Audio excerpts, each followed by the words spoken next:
So first and foremost, thank you for everybody in the crowd for joining us today. Thank you for everybody out there who's given us listings, platinum property sales, real estate. So if you have a home or a condo that you need to sell, we would love to get a call. Thank you very much, Rabbi Friedman, for joining us again. Our last YouTube clip has already 2,000 views, which is amazing for me, and we really, really appreciate your efforts. I think if I acknowledge 100 times how much you've helped us in our life, it still wouldn't be enough for all the great things you've done for us. I've started a new habit where we dedicate this talk to somebody. So this time we're dedicating it to my wife and all the great things she does in our life. And I think also to her parents and her brothers and sisters who are so supportive of our marriage and all the great things they do for our lives. So thank you. Our subject today is achieving financial abundance. Very personally exciting subject for myself. And let's start with, I guess, the most important question for me is it okay to want to make a lot of money? If you don't want to, it's not going to happen. You have to want for it to happen. Yes, we should all have very comfortable and very affluent lives so that we can ignore it and do good things. Why ignore it? Because it's only a means to an end. If we get too caught up in it, if we become too dependent on it, then it starts to work against us. So actually getting rich can be very depressing. You probably didn't want to hear that. Because generally speaking, when our existence is really comfortable, then we more desperately need to validate that existence with meaning. So the bigger our existence, the more value it has to have. So it's really good to have a great existence, but then the important thing is that that existence will demand meaning and validation because it doesn't justify itself. So when you're poor and you're struggling and you think that if you make a couple of dollars your life will get better, you're a little distracted. But once you're affluent, then you have to ask yourself, so my existence is good, now what? Because to be or not to be is equally bad. And that is not the question. The question is, if I be, why? If I exist, what for? That's a serious question. It's an urgent question. So if we get too devoted to the existence and forget the reason or the motivation or the meaning and so on, it just leads to depression. That comes to a thing that's been bothering me for years, where it says that if you have 10, you'll want 20. If you have 20, you'll want 40. I know many people who have 100 million and they absolutely want 200 million. Is that your experience as well? That's human nature, and that's probably a healthy instinct. But that doesn't mean that amassing a lot of material goods is the true meaning of wealth. It's interesting. If you feel that you're getting more than you deserve, your experience, your feeling, your reaction will be gratitude. I'm getting more than I deserve. I don't deserve this. Then the feeling is gratitude. I am grateful. If I think I'm getting what I deserve, well, that's just justice. I don't have to be grateful about that. But when I feel like I have more than I need, that is the feeling of wealth. And the feeling of wealth demands something. So if you have more than you need, and that feels rich, in the full sense of the word, what do you do with that? It's not an end. That's where we begin. Like in meditation, when Jews in the 70s were going off to India to meditate, and they would reach the highest level of bliss or nirvana, and they would feel so good, and they would say, "This is great. What do we do now?" And the guru said, "You don't do. Now you're there. Now you're happy." And they said, "Yeah, let's do something." And they said, go back to your tradition. You're not cut out for this. When we're doing great, that's when our life begins. That's not the conclusion. That's kickstarting our lives. So when you have abundance,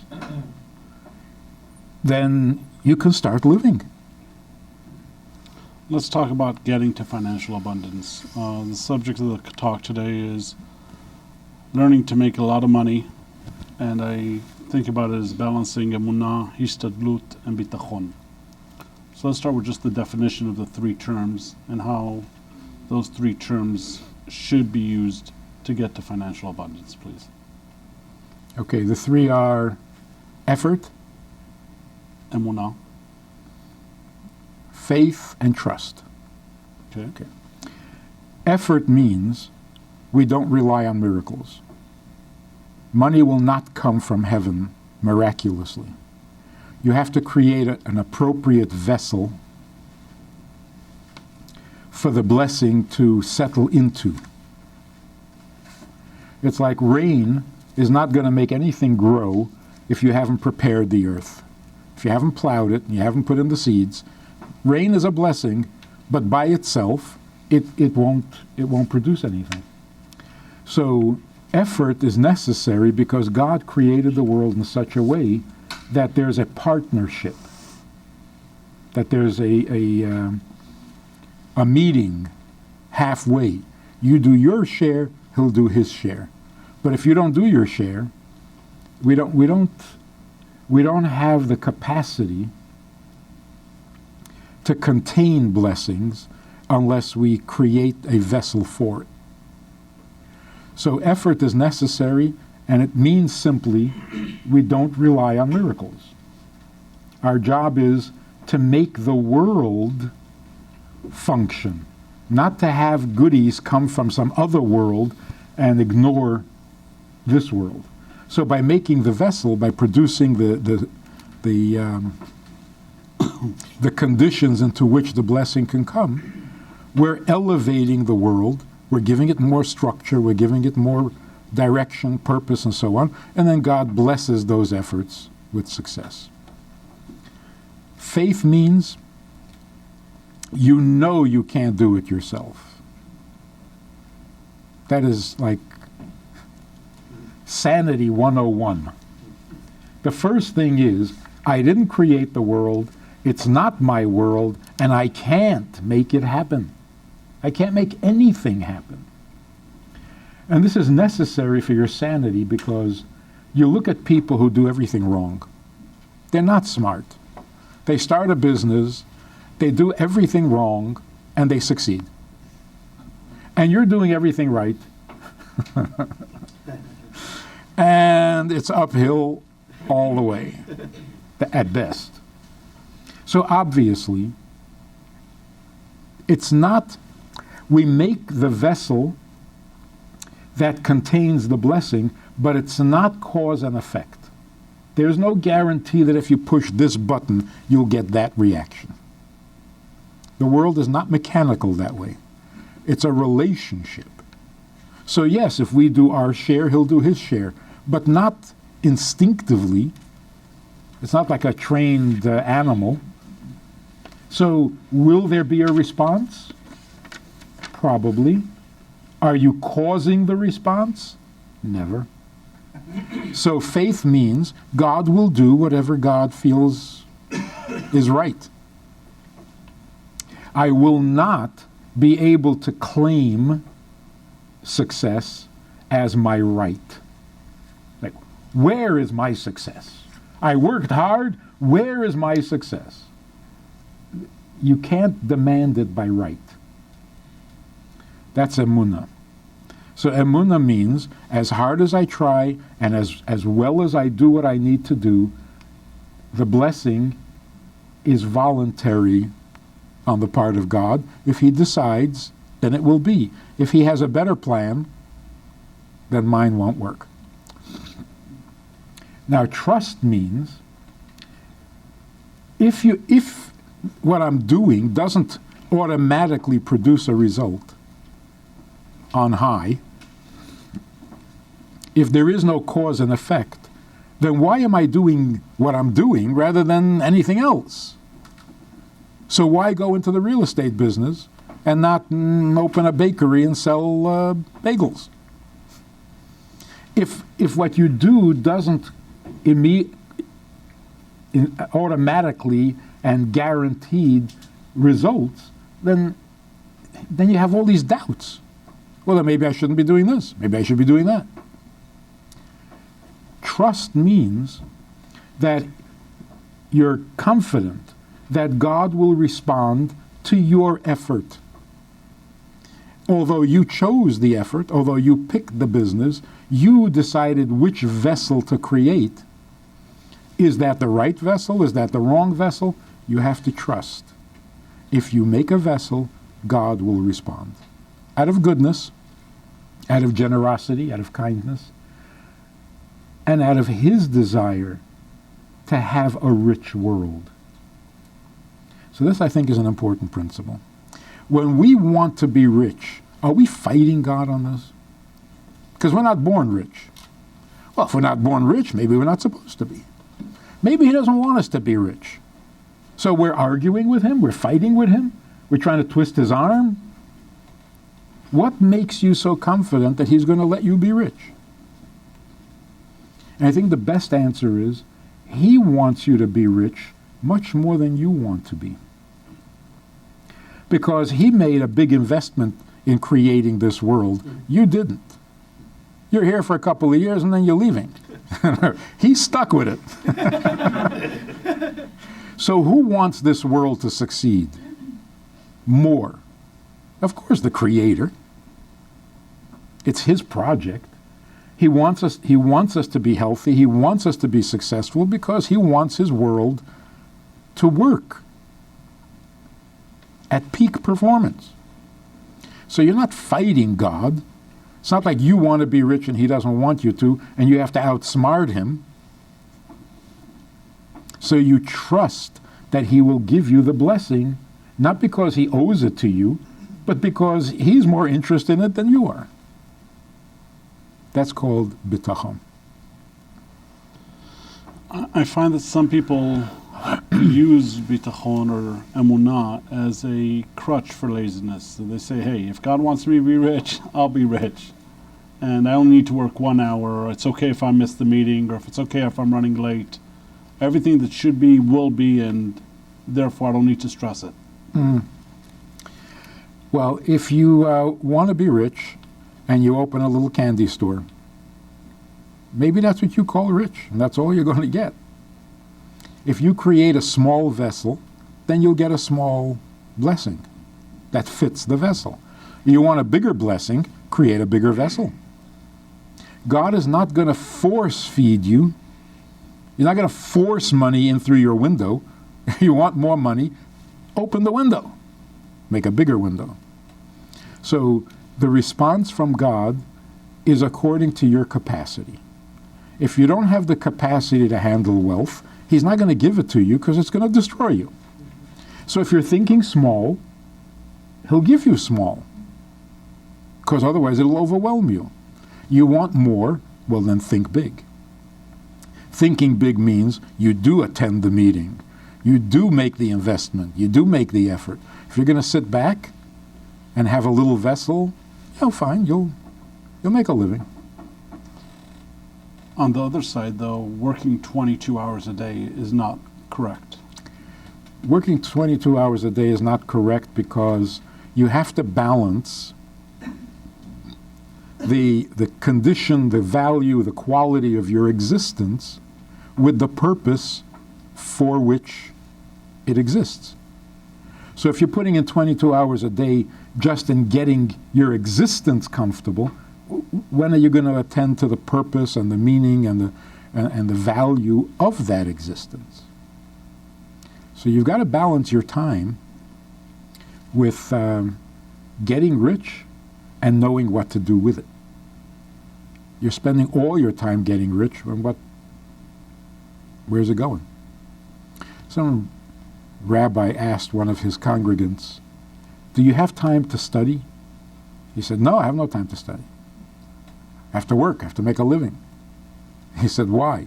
He says, "To send my kid to yeshiva." So the rabbi said, "You know, everyone I ask tells me the same thing. Who is this kid that everyone is trying to send to yeshiva?" And when that kid grows up, is he going to come and tell me that he's too busy to study because he has to send his kid to yeshiva? When are we going to get to the punchline? So if everybody is working full time to make it possible to go to yeshiva and nobody actually goes, what are we doing? So you make your life, your existence better. You establish yourself comfortably so that you can live a life. But then you have no time for it because you put 22 hours into where is your life? Where is that happening? And in very simple language, you put in a long day at work and then you come home. What is home to you? A break from life? This is where you can collapse and chill out? Or when you come home, this is where your life happens. At work, that's where your existence takes shape. So if you don't have time and energy and interest in the life because you're putting 22 hours into the existence, you're going to get depressed. As a real estate agent, a lot of realtors make their business, and a lot of salespeople make their business either by door knocking or head knocking or cold calling. And it's a two-part question. Part one, is that allowed? And part two, if somebody doesn't feel comfortable doing something, is that a sign that he shouldn't be doing it? That's a tricky question. Because if we did only what we feel comfortable doing, I don't know if we would ever accomplish anything great. So you do push yourself past your comfort zone if you really want to achieve something. But there are also times when you're pushing not against your comfort zone, but against your capacity. And you really should be trying something else because you're not cut out for this. And you need to consult with friends. And I think this is the kind of program that helps you sort out, are my efforts going to be productive, or am I just frustrating myself because this is not for me? It's hard for the individual to measure that honestly, and you need input from the people who know you and who know the business. So consultations, good friends, advice, indispensable.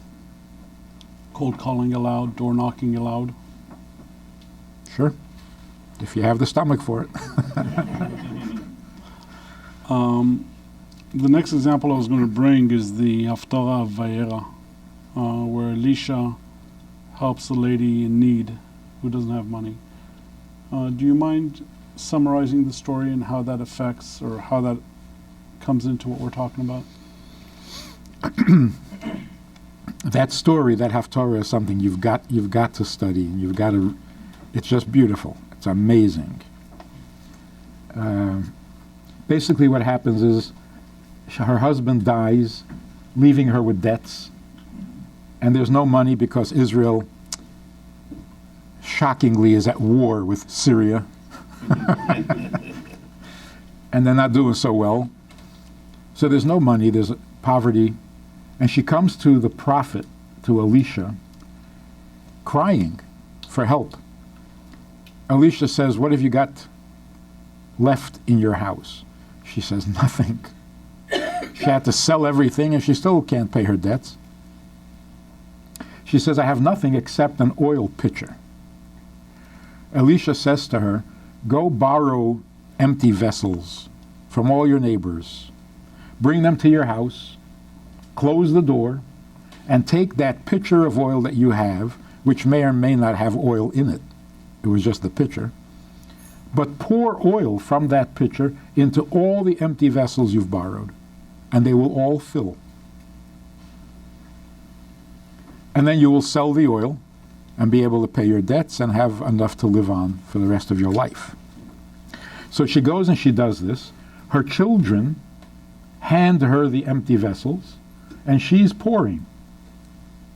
When all the vessels she had borrowed were already full, she says to her son, "Hand me another vessel." And the boy says, "We don't have any more vessels." And the oil in the pitcher stopped. So the commentaries tell us, what is the Torah trying to say here? It tells you, when the vessels were all full, she said, "Hand me another vessel." Why? Because the oil was still flowing. When the son said, "We don't have any more vessels," then the oil stopped flowing. Which means the fact that the vessels were full did not stop the oil, did not end the miracle. When somebody said, "We don't have any more vessels," that stopped the miracle, that killed it. The important message and lesson here is, what you verbalize has a powerful effect. If you say, "Well, I don't think we can do any more business," well, then that's going to stop it. If you say, "We can't take any more, if I get any richer, I'm going to explode," well, then you're not going to get any richer. In other words, when you think and verbalize that you have reached your capacity, well, God is not going to force feed you. But as long as you're open to more, the blessings will keep coming, even though the vessels were full. Well, then fill your hat. Get something else, but the oil will keep flowing. But when you say, "We're out of capacity, we have no more vessel, we can't contain any more of this blessing," then it stops. It also says that she had to do it behind closed doors. He instructed her very, very explicitly to make sure that the doors are closed, because miracles like privacy. So when you're negotiating a big deal, don't talk about it during the negotiation? Even after the negotiation, until you've deposited the check, don't say anything. Till the check clears. Another one of my favorite passages, Igati velo matzati. Do you mind sharing with us how that affects our conversation and making money?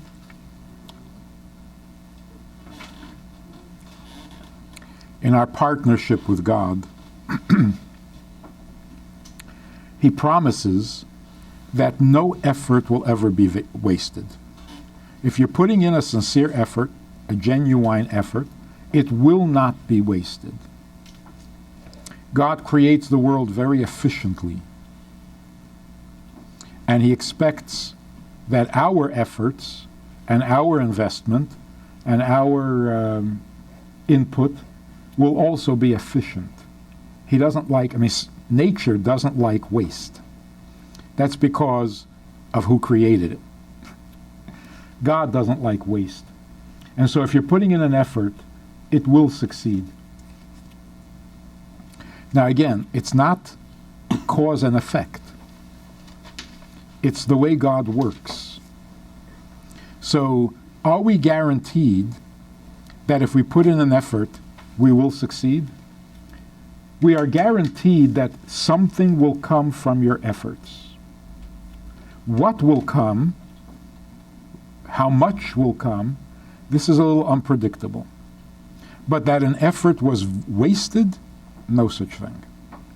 And it could be that you put in an effort hoping to make money one way, and then God surprises you and the money comes in from the side door, the back door, the chimney. That's fine. We're not particular. Don't get too narrow. I gotta tell you this little story. This guy came to the Rebbe back in Poland asking for a blessing to be rich. And it never happened. What he had was a horse and he would make deliveries. And he kept coming back every year, Rebbe, I don't have enough money, I need more money, I need to make more money, and it never happened. One year he comes to the Rebbe, and he says, Rebbe, now I'm really in trouble, my horse died. Now what am I going to do? The Rebbe gave him a blessing, and that year he became very wealthy. So he comes back to the Rebbe and he says, every year you gave me a blessing, it didn't work. This year you gave me a blessing, and all of a sudden it worked. What happened? Did I do something right? He said, no, the horse died. Every year when you came and asked me for a blessing, what you were thinking is, how can I make more money with my horse? Well, you can't. You were making as much money as you can make on this old horse. Once the horse died, you opened yourself up to greater possibilities, and then the blessing took off.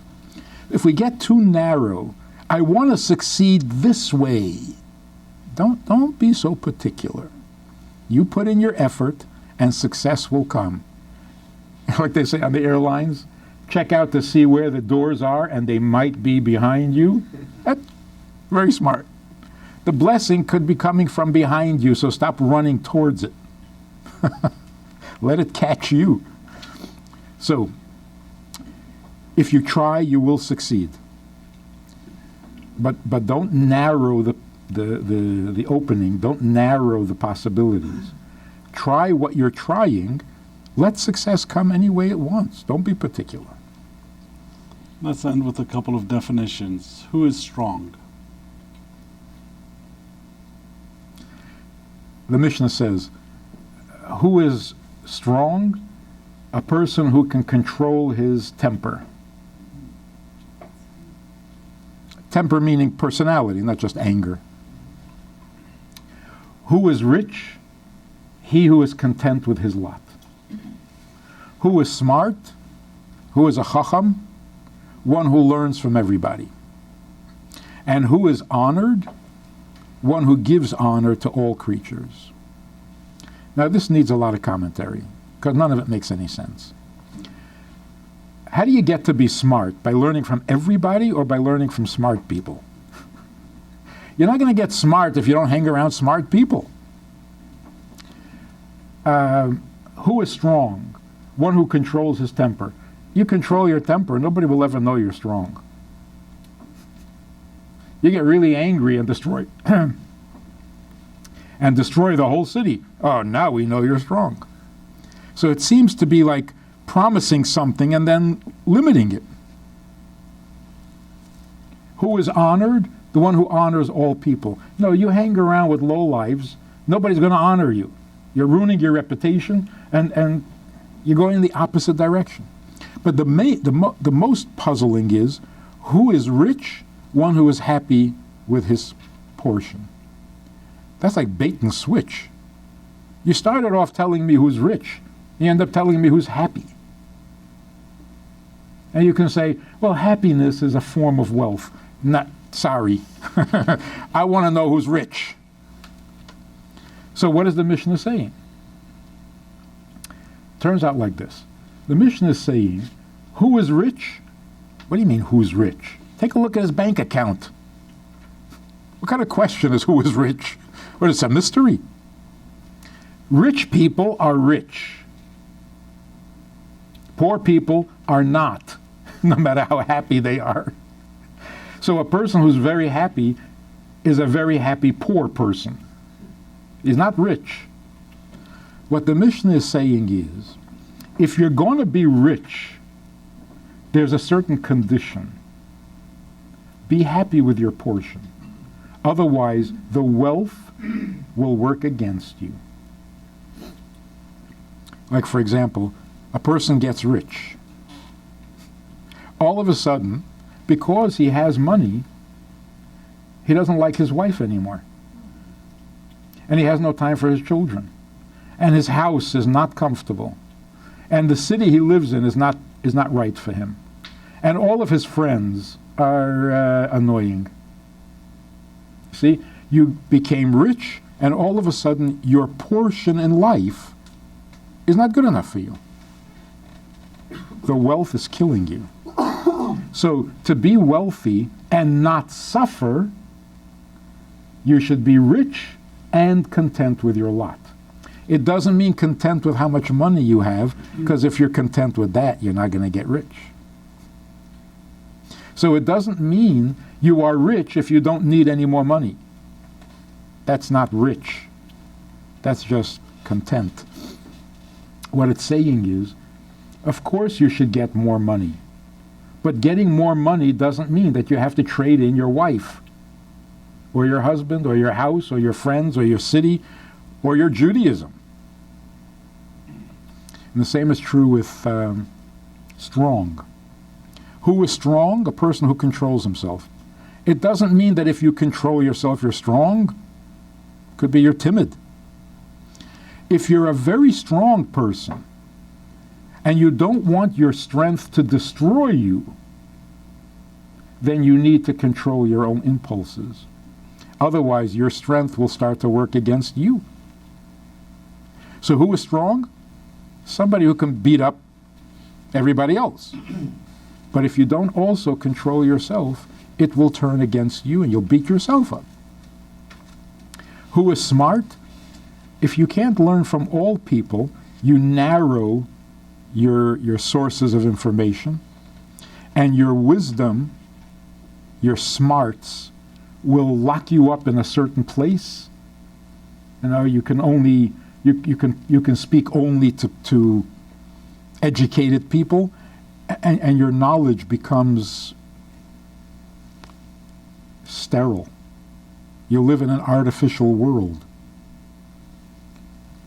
Who is honored? Not somebody who honors others. You're honored because you're a great person and you do great things. But if you don't want that to start destroying you and get, you know, a little arrogant and selfish and so on, as you're being honored for all the great things you do, make sure that you spread that honor so that it doesn't destroy you. So wisdom, wealth, strength, and honor are great things. But if you don't know how to handle it, it will hurt you. And thank you very much for coming. Hopefully we'll do this more often with a mother crowd. We have 2 other videos on YouTube. There's going to be the question and answer right after this clip, and there's the one we did before. So thank you very much.